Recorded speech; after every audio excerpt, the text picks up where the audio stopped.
Yeah. Here we go. I know. I'm overly happy for a loss. Are we allowed to talk over it? Yeah, Usually no, we can talk. Be quiet. So. No. Just because I'm hype right now, Peach. I was at a wedding earlier. Let's go. Come back, get to watch the Magic game.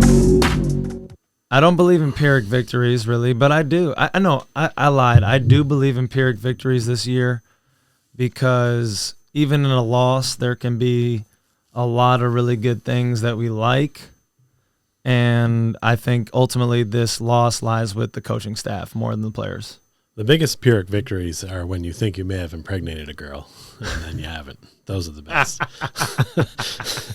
Welcome, everybody. This is Court Cousins' reaction to the Orlando Magic unfortunately falling in a heartbreaking loss to the Pacers, 113 to 114. Can I run down the stats there for you, the team stats, P? Should we go from there? You chime in where you want to. All right. Okay. I don't know how you're going to do it, but we'll get there. I'm sure I'll cut you off immediately. Yeah. A pretty even shooting from the floor. We shot 38. We shot 38% from beyond the arc. Rebounds were pretty even. They had way more assists than us, 27 to our 16. But we didn't really turn the ball over tonight, Peach. 11 turnovers. I'm trying to look. I mean, they had more points in the paint than us. Where do you think this game was decided? The third quarter, yeah. As usual. I mean, it was. Yeah. It just a bad third quarter after a pretty good first half. Mm-hmm. And just things get away from us. And they were hitting way too many open shots. We were abandoning the three-point line for a while. The zone actually worked today for a little while for some of the portions of time we used it. The Pacers got a lot of guys to step up that you don't know, that you have to Google. And when you're a team of that ilk, you need that. Yeah. So all those guys pinching in that, aren't household names, that helped get things done. I mean, I learned about who some of those guys were today, but they played Aaron well. Nesmith. They all contributed. Aaron Nesmith had a really good game. He was selected one pick ahead of Cole Anthony. I know when that draft was happening, we were thinking about getting a shooter. Nesmith is a name that came up. Well, we could have used a shooter instead of Chuma Okeke, who again 4 points. Wow, it's okay, K. 20, whatever. No. I want Okeke back. He would hit a few more shots. He's been getting the starter minutes because of his defense, but.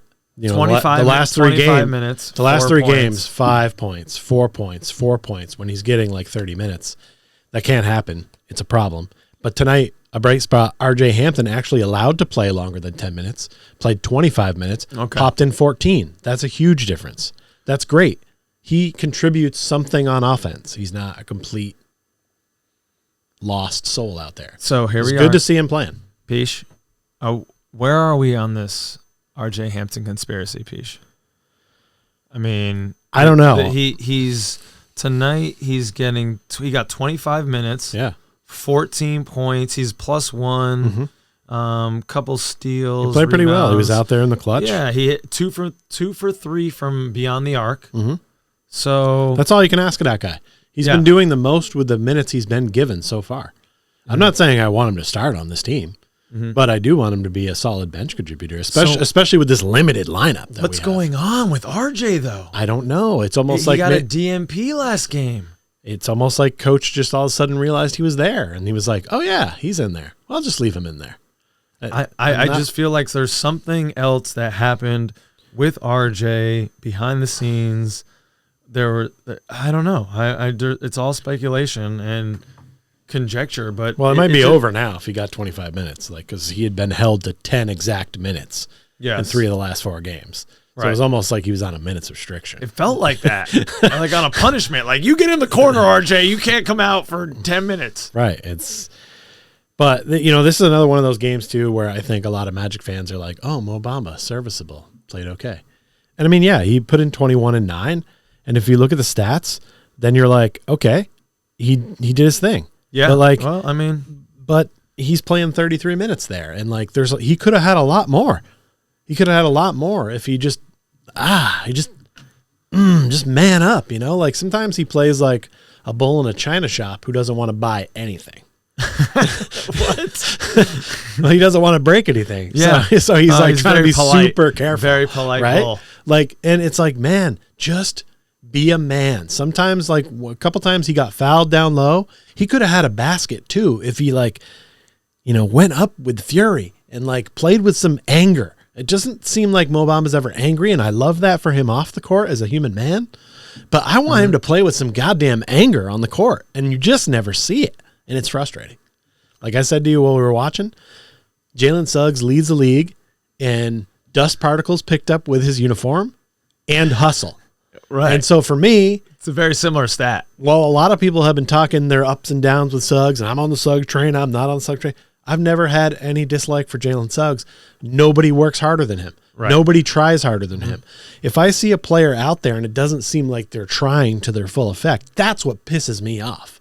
And I see that sometimes with our players. And that's when they raise my ire. And I'm like, please get off the court. You don't want the ire I of don't Pich. like you. Yeah. Yeah. Like, not that I'm in control of whether you go or stay. But just, you are I an need, influencer. I need that hustle, man. I just want, you want that dog in them, right? Yeah. No one's ever said that they, no one's ever said about the guys I dislike that they have the dog in them. So it's not like my assessment is incorrect.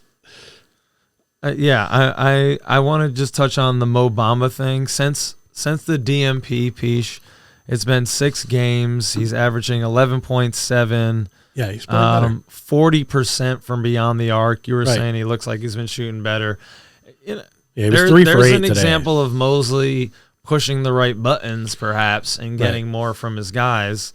But, you know, in the end, I think this one does come down to Mosley. We want to talk about Suggs. Another good game, +3, 12 points, 5 for 12 from the field. He didn't, he had 3 blocks. That's something. I mean, he's going to be amongst guard leaders in blocks. I mean, and for a guy his size, it's impressive. Someone get that stat. Put it in the comments. What's Suggs blocks compared to he other had a guards big one in of the league? Vooch last game because Vooch is another guy that doesn't have the dog Vooch. in him. I feel bad for Vooch almost. I mean, who had it for them? Who had I going for them? Tyrese Halliburton. I mean, I was singing the guy's praises all game. Oh my God, so He's much a so that I now player. dislike him. You unbuttoned his pants. You put on some Enya. Calm down. You even made a pass, and you're like, "Oh, he's so good. He's such a good player." Oh my God, it's like, all right, calm down. All right, let's talk about our guys. Let's talk about Bol. I mean, #next got up. We stopped on the Pacers for just a hot second so you could just get a little turgid in your pants over. I enjoy nutmeg and cinnamon. What's that? And now we're right back to Bull. The Bull Patrol. 22 points, 11 boards. Get on the train. Probably one of the most fun guys to lay bets down on at this point. I didn't lay any bets down tonight. I feel like a fool. I was at a wedding, though. I was having a good time. Yeah, you did what you needed to do. Smoked a doobie that was like this big. It was great.